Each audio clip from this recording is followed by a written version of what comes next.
This may be a lengthy story as I'm going to outline how this happened from the bliss my life was before through the descent into chaos and where I am now.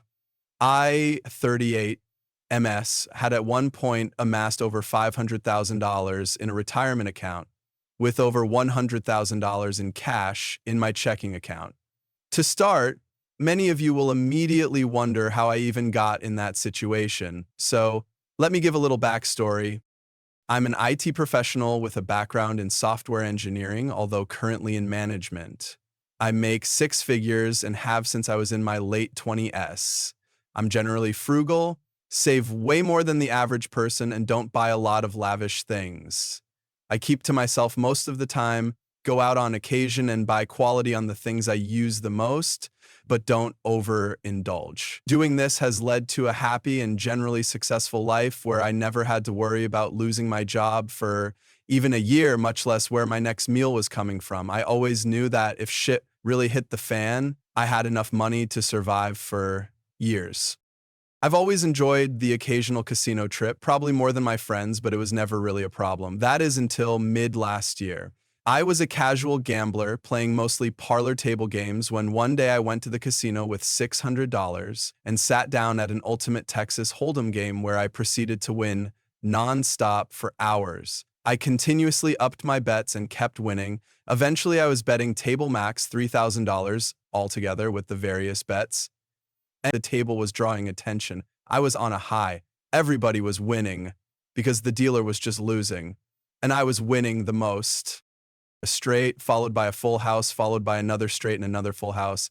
Shit, I was playing max bets, raising my bet 4x blind without even looking at my cards, and would still win. Sometimes only with a high card. I could not lose. The table was all cheering me on because when I'd win another $2,000 or so, I'd toss $100 chips to the others at the table as a kind gesture. The largest chips they had at the table were $500 chips. They ran out and had to order a refill. This happened 6 times. 6 times they ran out of money for the players at our table and had to keep bringing more in. To avoid too much attention, I would shove the $500 chips into my pocket and play only with the ones on the table. Any new winnings went into my pocket out of sight. At one point, they decided to change the cards, which takes about 20 minutes, so I got up to go to the bathroom. I thought my pants were going to sag from the weight of the chips. They filled my pockets so much I worried they might just spill out of my pockets.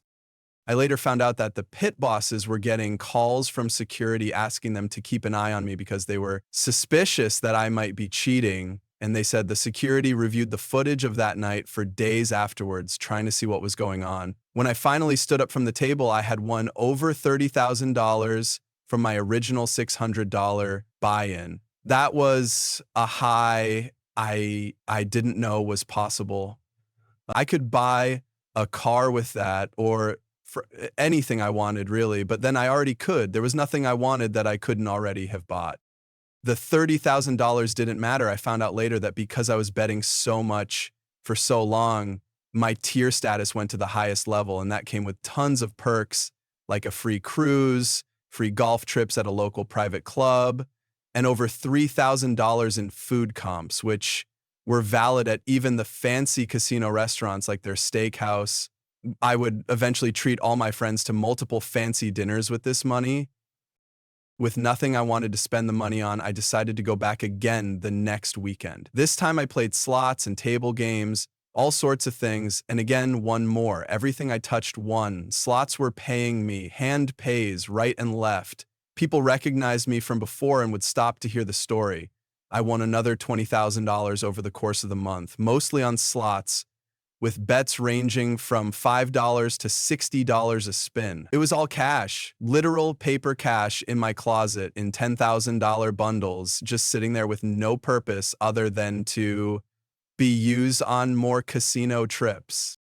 My friends all told me how lucky I was and loved to tell the story. It's fun to tell stories about sticking it to the casino. Everybody loves a good winner story. My friends all knew I had nearly $50,000 in cash in my closet. I had just bought a house and started fixing things up. I spent about $40,000 on the house covering paint, appliances, flooring, etc. When I spent that money, though, I was careful to use my card and saved the cash for future casino trips.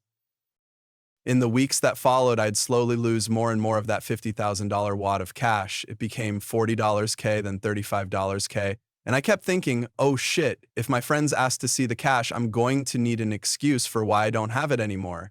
I should probably try to win some back at the tables again.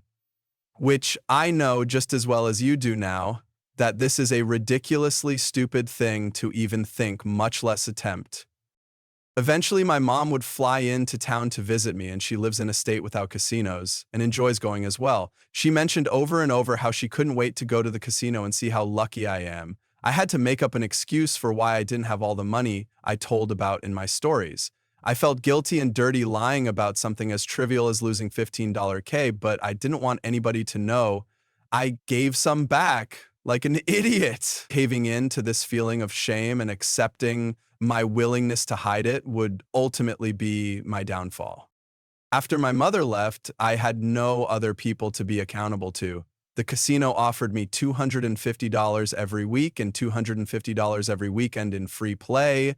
I proceeded to go back to the casino twice a week, of course, to collect the free play. But with my betting habits of occasionally betting $10, $50 a spin, that amount of money can last anywhere from 3 minutes to literal seconds. Once it's gone, I'm at the cashier asking for money because I'm withdrawing $3,000 at a time, an amount the ATM machines didn't allow me to take. I lost the money over and over, week after week, losing $3,000 or even $10,000. One day I saw my banking app noted, "You spent $30,000 less so far this month than last month," and my heart sank. I knew I needed to stop, and I just needed to bet bigger and have one of those good days to get me up maybe 20K, 30K out of my now missing $60, $80 K. And I just cut my losses there. This logic carried me for months as I spiraled. I stopped going to the casino altogether, and the allure eventually faded. A few months later, I discovered online casinos. I thought they were all legal or didn't accept US customers until I found one that did. I deposited a few $100 and was able to play slots and table games while laying down in bed at night. The convenience of depositing money straight from my bank account, effectively straight into a slot machine, was just so easy. I eventually lost everything I had in my savings account. I felt empty. I felt nothing. Well, fuck it, what's another 10K at this point? Thoughts started creeping in. I used a credit card to see if it would even work, and to my disappointment, it did. I ran up the limit on my credit card, hoping to win enough to pay it back off. When I reached the max, I requested a limit increase, which was granted, then ran it up again. Out of sources of money, I decided to withdraw money out of my Roth IRA into my personal account. The wire took less than 20 minutes the first time. I felt guilty. I felt a rush of anxiety and thrill as I then immediately deposited that money into the online casino. I turned 10K into $0 in a matter of hours. I started depositing increments of $1,000 because that was reasonable and less money, but I'd lose it and do it again minutes later. Again, reasonable small increment. When bills came due, I didn't have the money for them, so I justified another withdrawal from my retirement account. This time it was to pay bills, so I need this. I'd withdraw way more than I needed for the bills and blow the rest. During all of this, there were, of course, moments where I turned $100 into $20,000 or $1,000 into $10,000 in minutes as well. It wasn't all losses, which is what kept me hooked. If I could turn $100 into $20,000, just think about what I could do with $1,000. I could get it all back. I kept withdrawing money from my retirement account until I had withdrawn so much that the amount left would no longer even cover the taxes I now owed on the income and penalties incurred from early withdrawing money out of my retirement account. I was so ashamed. I didn't want anybody to know about any of this. I told no one. My closest friends are all wealthy as I was, but without a gaping hole in their bank accounts. It got harder and harder to keep up with going out to eat and going golfing, etc. My new house doesn't have basic furniture required to host guests. No large sofa, no reasonable dining table. It grew increasingly difficult to justify to all my friends why I haven't had anyone over and why I haven't bought a couch or even basic furniture. The crippling guilt and anxiety over my looming tax obligation forced me to come clean to my best friend. I feel bad for having not said something sooner. It could have saved my future. I'm still reeling in shock with what I've done. It all happened over the course of a single year, with the bulk of it over the last 6 months. I've since stopped entirely. I've got my budget back on track and I have a plan for covering taxes and moving on with my life. Talking to my friend about it put it all into perspective. In hindsight, I feel like I was in a massively depressed fog, not thinking clearly, not caring about my own well-being. It all happened so fast. I will be dealing with the fallout from this for the rest of my life, but the next few months and years will likely be the most difficult as I pay off all the debt I've foolishly accrued and try to get my life back together. I hope this post serves as a reminder to everyone to don't gamble at all, because winning might be the worst thing that happens to you. What do you think about the story? Here are some popular comments. This is a great explanation of how casinos and gambling companies make money. They get a few people hooked and then take all their money. People think that lots of people gamble and each lose a little, and that's how they make money. But it's really this story here. Casinos and other gambling companies make big money by taking everything from a few people. That's how a lot of addictive things work. A ridiculous amount of alcohol sales are from the top 10% of drinkers. And the majority of video game players never buy a single cosmetic item from the in-game shop, but a few whales spend thousands. Thanks for sharing this story. I think it's insightful into how a seemingly normal person can spiral into a gambling addiction. Stories like this that make it obvious any form of advertisement for gambling services should be crushed before they get off the ground. The fact that sports betting is advertised everywhere is disgusting and another stain on the long list of stains affecting the U.S. I have no advice, my man, because I have and still currently live that. Been there numerous times. If you ever want to chat about it, my DM is always open, and that goes for anyone struggling. Feel free to message, ask, share. I can tell you some real horror stories, like this one above, if you're ever thinking, oh, it's easy to quit, or I'll win. While I know this is a story as old as gambling itself, I am very concerned that this will become much more common with the legalization of sports betting and the constant ads for apps that make it way too easy. I recently heard someone make the argument that gambling should only be allowed live in person, and I am starting to agree.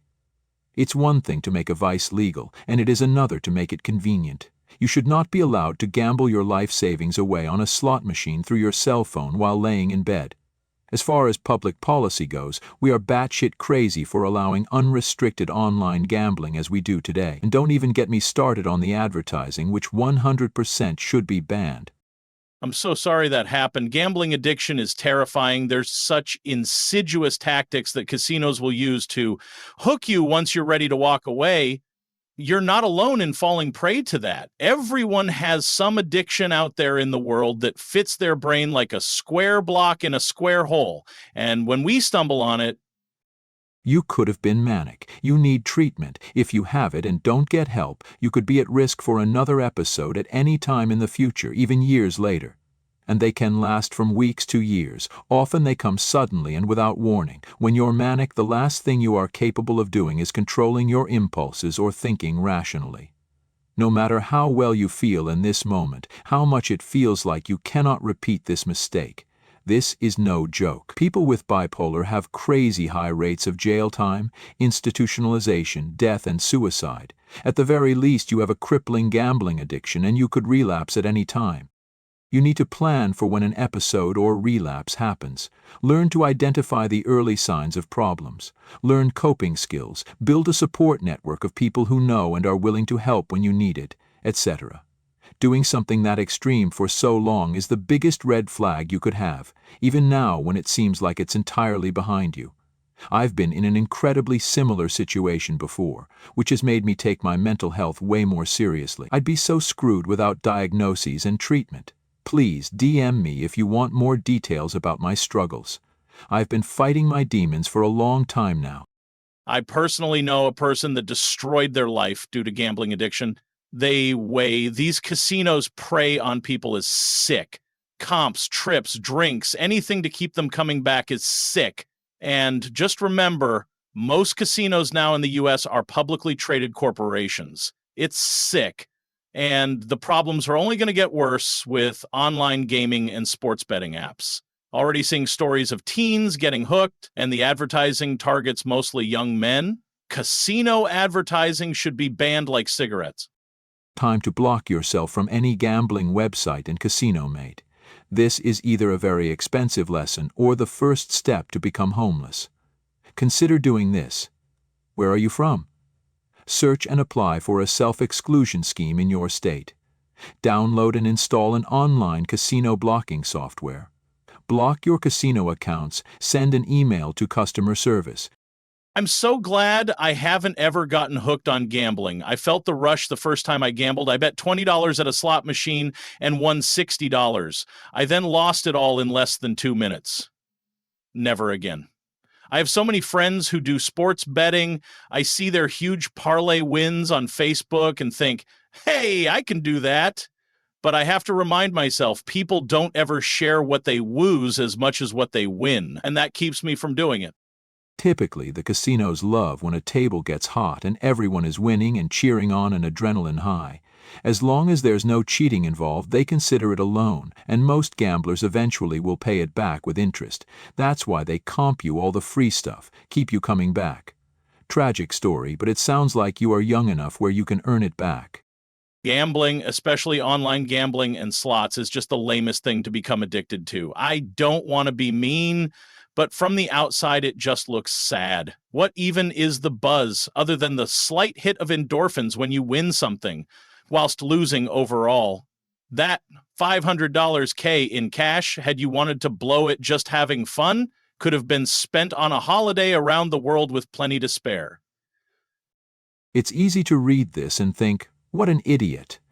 However, I've done similar on a far smaller scale with options trading and can identify with the feeling of seeing the potential life-changing money to be made.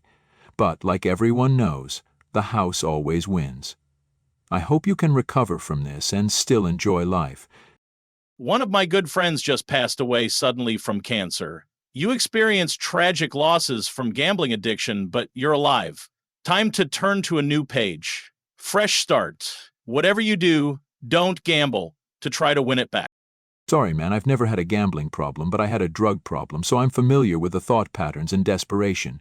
You can have those online casinos ban you by talking to them. Some do it permanently, some just do it for 1 to 3 months at a time, but it can help. I only know this because when my aunt got clean and got some money in her pocket, she started gambling on those sites and was blowing all her money. My Nana, who she lives with, told her she needs to stop being a leech and start contributing. So she looked into how she could stop herself from using these sites and found out that some can be a little helpful and ban you, even if just for a while. She hasn't gambled in like 2 years now and is doing so much better financially. Good thing we legalized sports betting. Shit like this makes me so sad. Every gathering I go to, nowhere a game is on, even in the background of a bar or restaurant, someone I'm with will mention their parlays, which then incites nearly everyone else in a 10-mile radius to weigh in and share theirs. And if it's not sports betting, it's meme stocks or crypto. Gambling is fucking laced into our society at every turn. This happened to you, but as someone whose finance did this behind their back, I'm glad to see you didn't mention ASO in this post.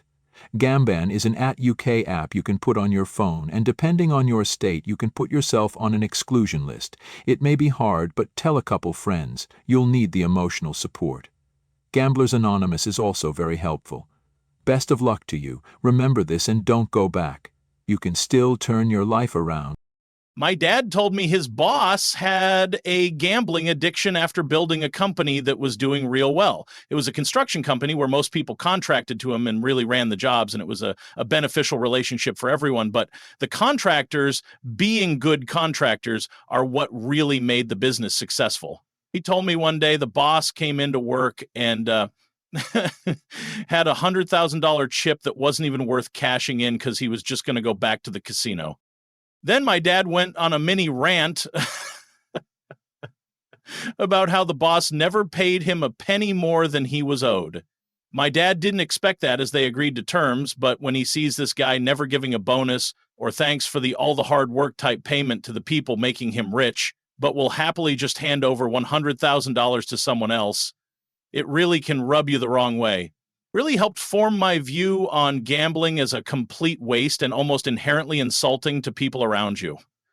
I have friends and family that have helped me throughout life. How much better would it be to take that money I just threw away and do something nice for them, versus me just chasing an adrenaline high that statistically will always leave me in the dumps? That's good you, 1, admitted it to yourself, and 2, to someone else to keep you accountable. It sucks this happened to you when you already had so much money saved. I did the same thing as you, but I was young, so only had $2,000 in savings and $10,000 of loans I lost, but at the time it felt like $1 million. For me, table games don't have the same thrill anymore, since now all I can think about is how much money I'm risking, so I'm still able to go to casinos, etc. with friends and not avoid it entirely. But you need to figure out what your personal boundaries are. At a minimum, no more online at all. Everything goes out the window when you're drunk at 2 a.m., so don't even have that as a possibility. If your mom comes to town again and wants to gamble, you should know beforehand what you're comfortable doing or not. Best of luck to you, and congrats on understanding the situation and letting it sink in. You're not the only one, and try not to live in shame. We're only human, and casinos literally have psych majors figuring out how to extract everything from us. Keep your head up